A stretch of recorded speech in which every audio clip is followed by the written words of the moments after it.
ADU stands for accessory dwelling unit. And I think that's been a lot of confusion because I've heard people say, I want to put many ADUs in my backyard. That would be more like a multi-pronged approach, planned unit development. I'm throwing out some jargon because the ADU or accessory dwelling unit is actually the legal definition in all the codes and zoning and all of that states have adopted, that have jurisdictions. When I say jurisdiction, city or county, like we're in the city of Ukiah, but we're also in the county of Mendocino. Yeah. So those ADUs are the primary home has to be on the property and an accessory to that home. Yeah. That's the best way to understand. The biggest thing to be aware of is the size of your backyard. There's a few things. There's the size. What unit are you looking for? Some people's backyards can only fit a studio, a one bedroom. If you're going to go from a studio to a one bedroom,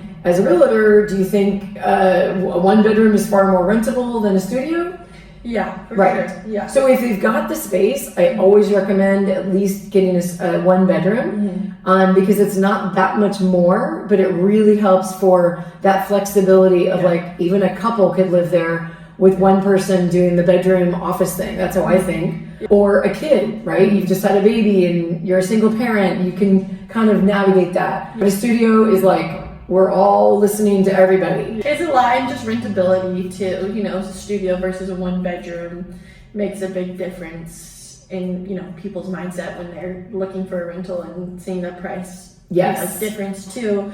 As like a rental opportunity, you know, you might get $1,500 for a studio, but you could get $2,000 for a one bedroom. Exactly. Basically. And that's another key part to be aware of. What are you using it for? Yeah. It might be what you use it for immediately, family, friends, or rental. It might go from, I want it to be a rental, but eventually my 8-year-old is going to be 18 and they can go in the back. So I really like to think of it as flex housing. Definitely.